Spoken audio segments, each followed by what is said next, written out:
I, the whistler, know many things, for I walk by night. I know many strange tales, many secrets hidden in the hearts of men and women who have stepped into the shadows. I know the nameless terrors of which they dare not speak. And so I tell you the amazing story of House of Greed. A taxicab rolls through the night and comes to a stop before a brownstone mansion on West 52nd Street. The driver opens the door, and a handsome, well-dressed man steps out, pays the driver, slips quickly up the stairs, fumbles with a bunch of keys, but the door opens. Oh, hello, Jackson. Mr. Talbot, welcome home, sir. Where's Mrs. Talbot? Oh, she left 3 days ago. Went to the place in the Catskills. There's a note on your desk, sir. Oh, good. Your brother, Frank, is waiting in the library. Oh. Hello, Frank. What do you want? John. Now, look, Frank, I told you the last time I'd give you no more money. Oh, but it isn't gambling debts this time. I'm reforming. I'm going to settle down and work. Work? I met a big cattleman from South America. He has a very lovely daughter. And she talked her father into letting me buy an interest in the business. How much? 10,000. Oh, I'm sure I'll make good, John. Oh, very well. I don't mind doing something like that for you. When are you leaving? Tomorrow. I've had a plane reservation for 4 days. Thanks for the check, John. You're a swell guy. Tell Mary goodbye for me. Yeah, she's up in the Catskills. Yeah, so Jackson told me. Good Lord. What's wrong? She hasn't gone to the Catskills. I can't understand this. What on earth does she mean? Well, what is it? Well, read it. John, this life is too lonely. I can't go on like this, so I'm leaving you. I found someone else who is more considerate of me. But First, I'm going home, and from there, it doesn't matter. I'm sorry, but things just didn't work out for us. Mary. Someone who's more considerate of her. Why, I've given Mary everything her heart desired. She must be out of her mind. Of course, you have been gone a lot, and women get crazy ideas. It's knocked the pins right out from under me. Yes, I can see that. You'd better take it easy for a while. Yes, I feel, I don't know, kind of sick. All of a sudden, nothing seems to matter. Well, maybe she'll wake up before she gets too far. Perhaps I'd better cancel my trip for a few weeks until you get straightened out. No, never mind. I'll pull myself together. I wouldn't have you sidetrack your plans for the world. I think you better go now, Frank. I'd rather be alone. All right. But don't do anything foolish. What do you mean? Well, if you brood about it, you're liable to get some crazy ideas and end up really holding the sack. Good luck, Frank. Lots of luck. Thanks. Goodbye, John.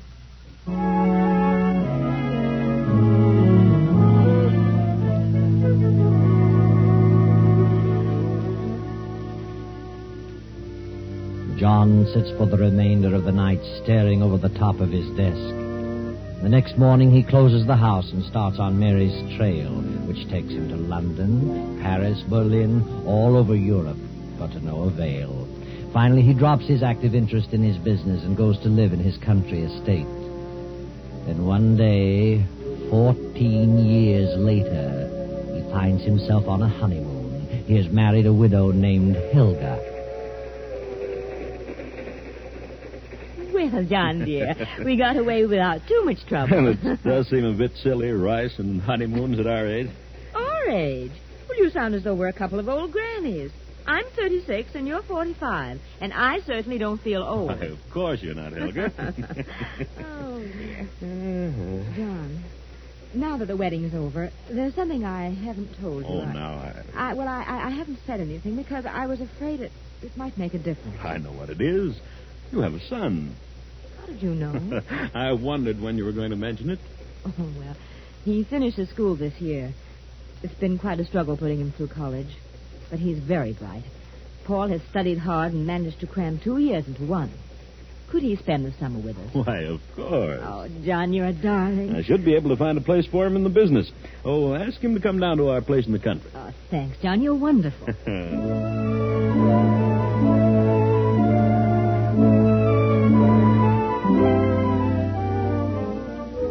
So Helga's son, Paul, came to spend the summer at the country place. And he stayed the next winter, and the following summer, and the next winter. Now it is summer again. And Paul is still visiting his mother and stepfather. The first year, he worked in the office every day until noon. Found business very boring. So finally, he quit going to the city at all. But, Mother, I've looked the whole thing over, and there's nothing there that interests me. Well, you can learn about the business. You seem to be able to learn anything else you want to. But I don't care for business. Oh, you're a fool. I worked my knuckles to the bone to give you an education. I married John Talbot to give you a chance to do something. John has no children. It's a huge business. And one day you could control the whole thing. I'm disappointed in you, Paul. You're letting me down. Well, it seems to run very well without too much attention from him. If we were to inherit it, why wouldn't it continue to run just as well? You either get down to that office or you pack your things and get out. Why should I? I'm perfectly satisfied. I'll tell John to make you go. And suppose I tell him what you just said? That you married him just to give me a chance? Married him for his money? You wouldn't dare. And suppose I tell him that you were never divorced from Father? That he's still down in South America, still wandering around trying to find a gold mine? If you dare open your mouth, I'll... Hello there. How are you, Helga? What's this I heard about South America? Oh, why, nothing, darling. Paul was just talking about someone he met from down there. Who do you know from South America, Paul? Fellow, I met him today. Were you in the city today? No, I was down the village. I didn't suppose you'd been out of the house today. What's his name? Why, I don't remember. I didn't think you would.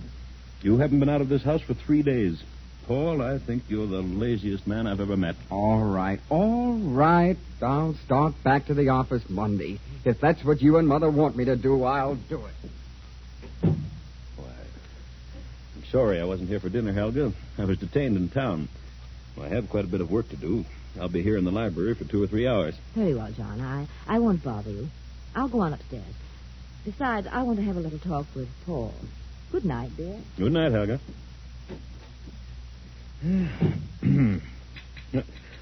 What on earth? Who's out there?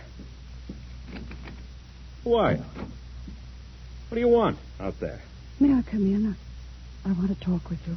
Well, why do you come to the library windows? Why didn't you ring the bell? I didn't want to cause a disturbance. Disturbance? What do you mean?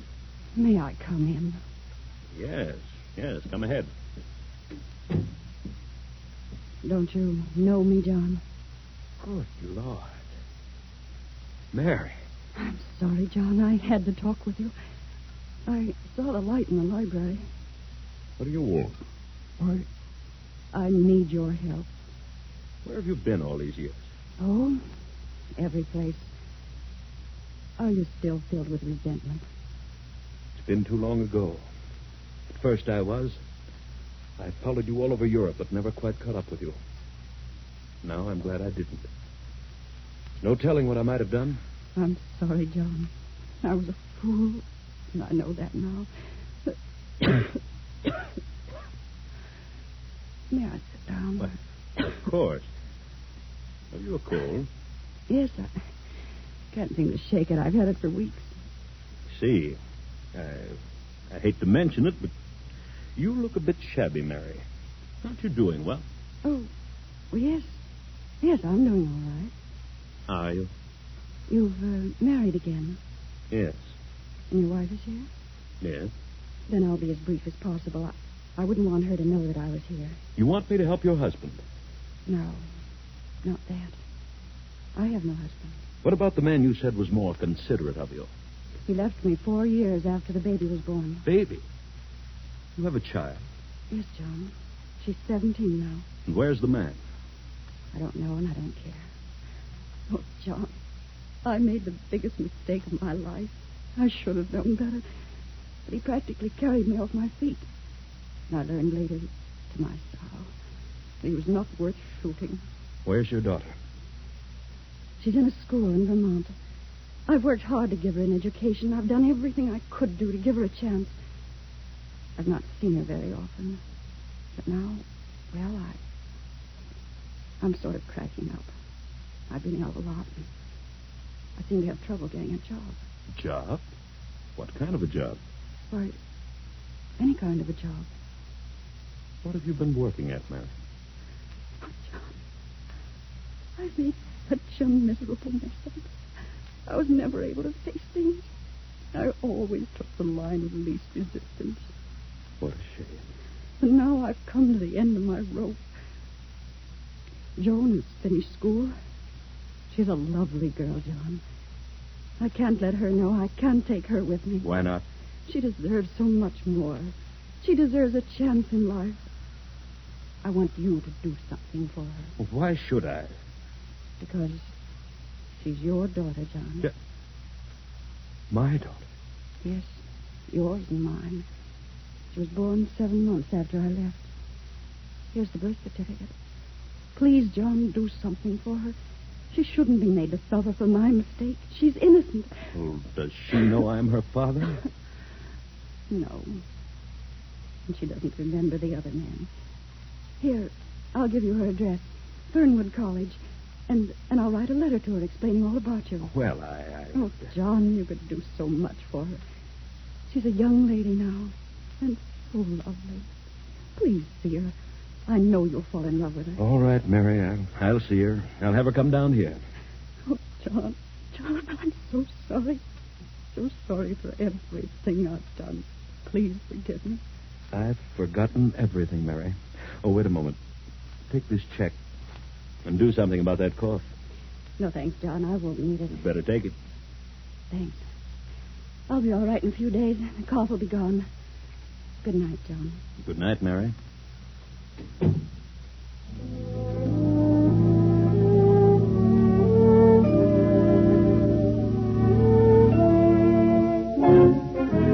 If he brings this girl here, do you realize what it means, Mother? Yes? It's his own daughter. If he falls for her, if he likes her, he'll change his will and split the estate. She's entitled to it, isn't she? Now, why should she be? Strange girl he didn't even know existed.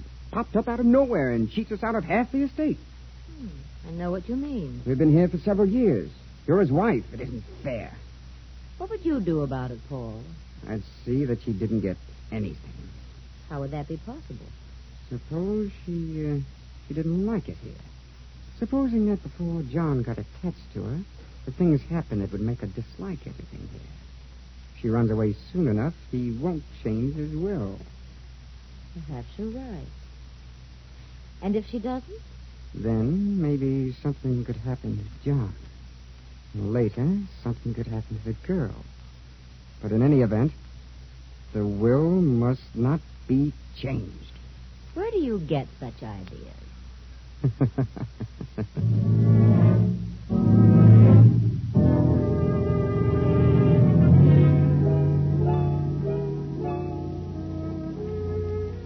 That, Joan dear, is the story of your mother. I trailed them all over Europe, but never quite caught up with them. You mean you planned to kill them? Kill them? I was filled with revenge, but I finally gave up the chase and returned here to wait. I knew that sooner or later she'd show up. But it's been so long ago. Surely you've lost the desire for revenge by this time. Time heals many wounds, my dear. If you had caught up with them and satisfied your revenge, what good would it have done? Quite right, my dear, quite right. Tell me, have you no recollection of this man? You can recall nothing about him? Absolutely nothing. Remember, I was only 4 when he went away. And you do believe that I'm your father? What else am I to believe? Mother proved that with the birth certificate. Proved that I'm Joan Talbot, not Joan Evans, as I've always believed. Of course. And would you like to remain here?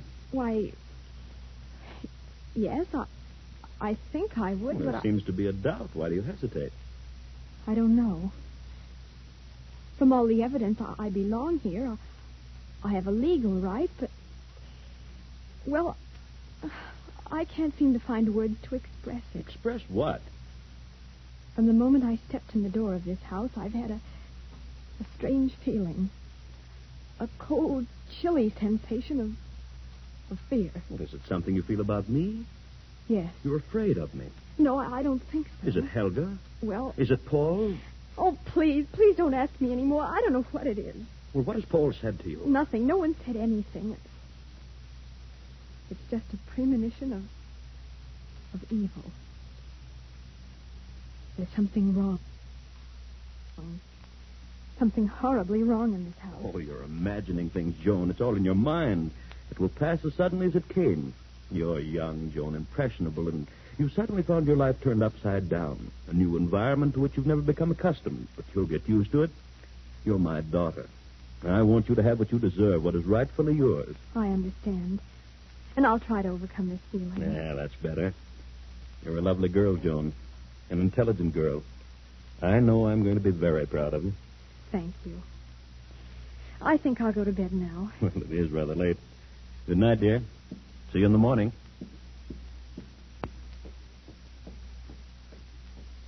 Hello.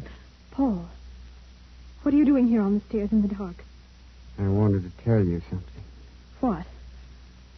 You're very, very beautiful.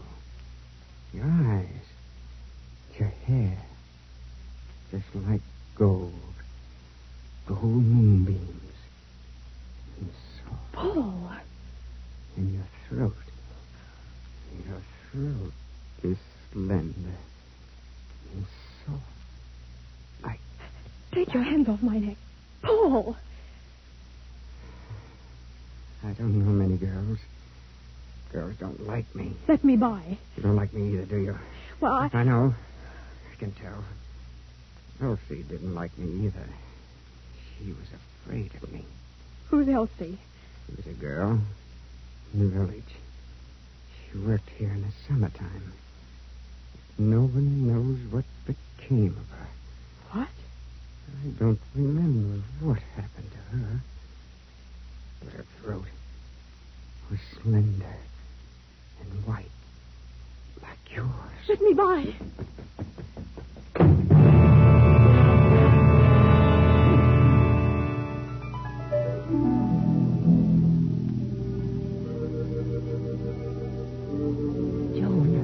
Joan. What?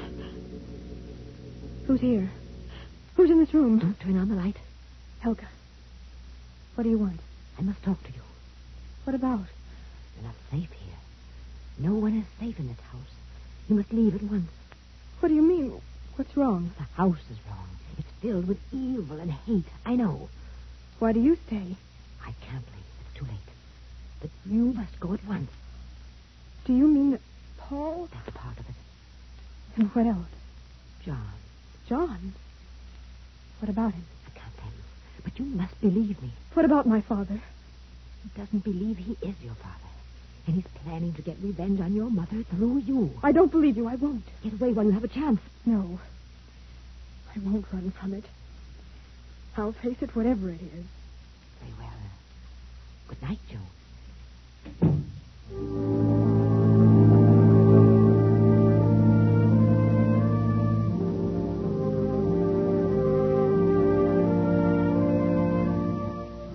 Now it is nearly midnight. John still works at his desk in the library. But outside, a man steps softly through the trees upon the terrace, quietly opens the library doors, steps in. Hello, John. Frank. Good Lord. Yes, Brother Frank. Well, why don't you say something? Come in, or get out, or something. Why, come in, Frank. You fairly knocked me off my feet. I didn't know whether you were alive or dead. It's been a long time, John. Why haven't you written me? Well, I was hoping I could make a go of that ranch and pay you back, but I guess I was just born unlucky. Oh. They had a revolution and cleaned Senor Gonzalez out and me with him. That's too bad, Frank.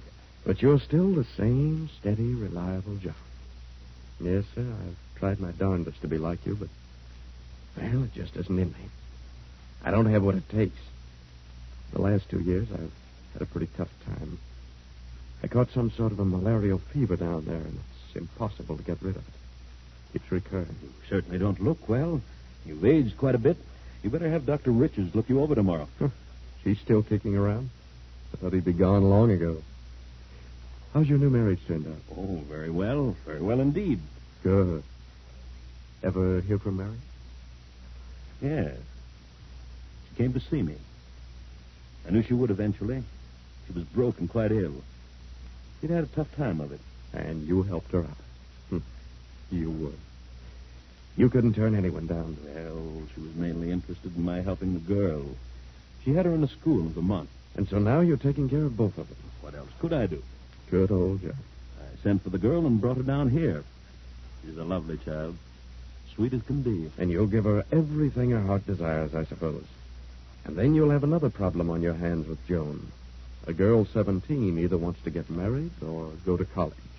Oh? Well, I've decided that.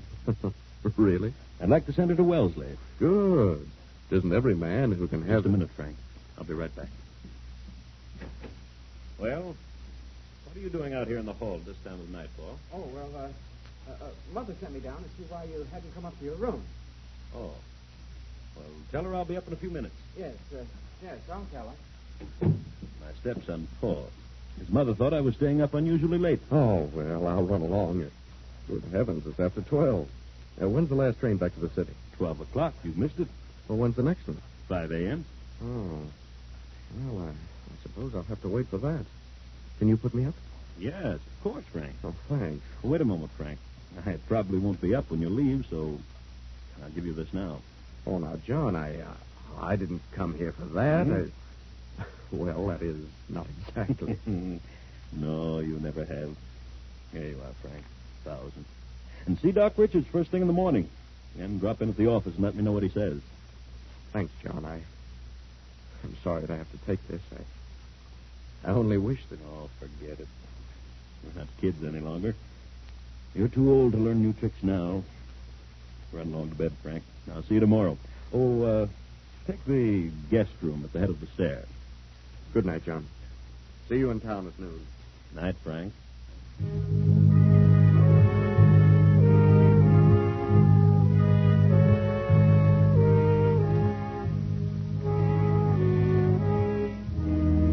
The clock strikes 3 as two figures slip down the darkened hall and quietly enter John's bedroom. Then a few minutes later, the same two figures make their way in the moonlight through the trees to the back of the estate, carrying a long, gruesome bundle wrapped in a sheet.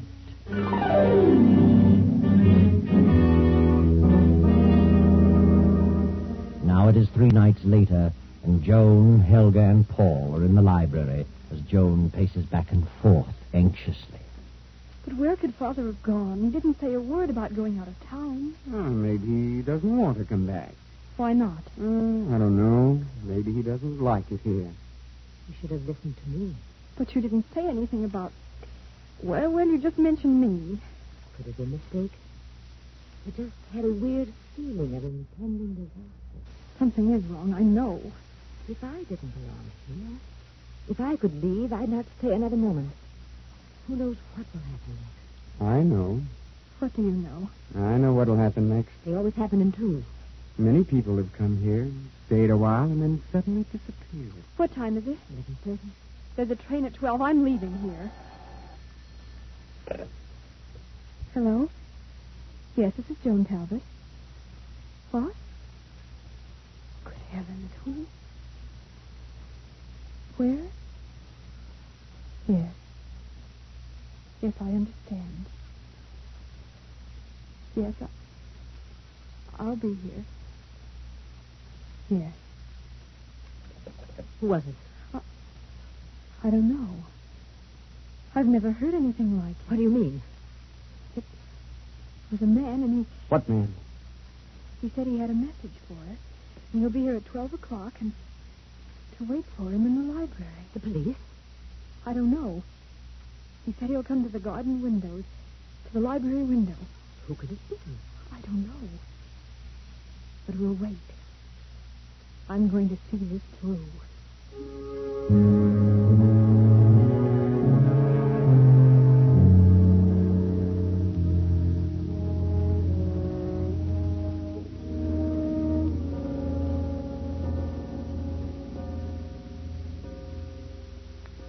Here he comes. Through the garden. Who is it, Mother? I don't know. The lights. Why did you turn out the lights? I turned them out so we could see outside. Who is he? I don't know.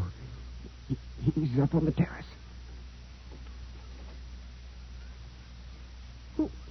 Who are you? What do you want? I came to talk to you What about? about what happened here at 3 o'clock in the morning several days ago. Nothing happened. Nothing. But something did happen. Turn on the light. No, don't turn them on. You couldn't see me if you turned on the lights.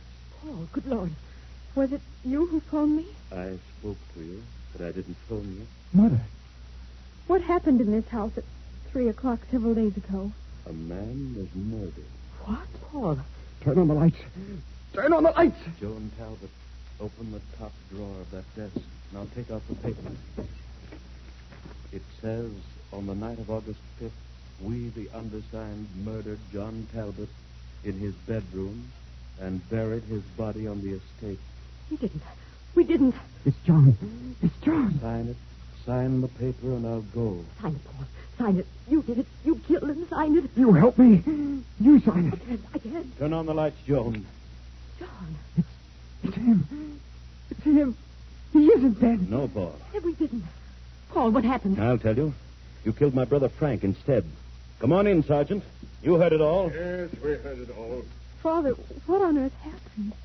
When you phoned a while ago, I almost fainted. I was sure you were dead. I knew from the moment you told me you were frightened in this house that something was wrong. I put two and two together and realized what it was. They didn't want you to share in the estate. I knew they were planning something on that night. And then my brother came. He accidentally got into my room by mistake, and they killed him instead of me. I saw them carrying his body through the trees. So I disappeared for a few days and evolved this plan. You've nothing to worry about any longer, Joan.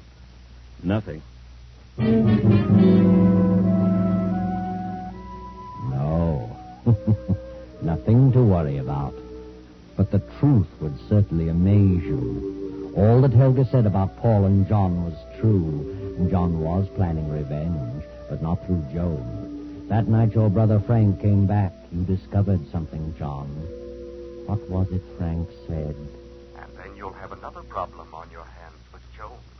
A girl 17 either wants to get married or go to college. It was then, John, that you knew the truth.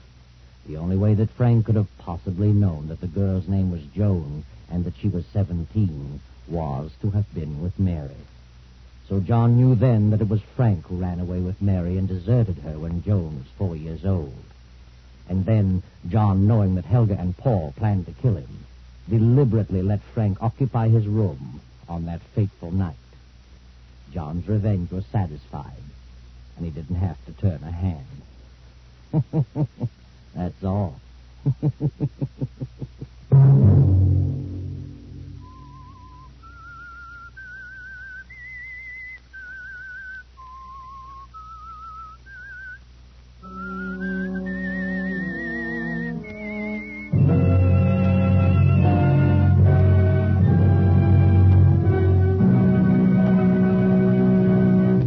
CBS has presented The Whistler.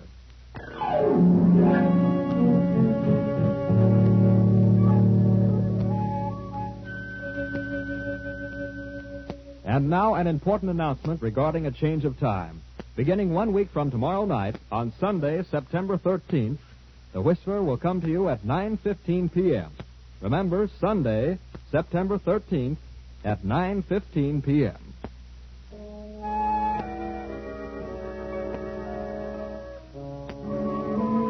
Original music for this production was composed and conducted by Wilbur Hatch.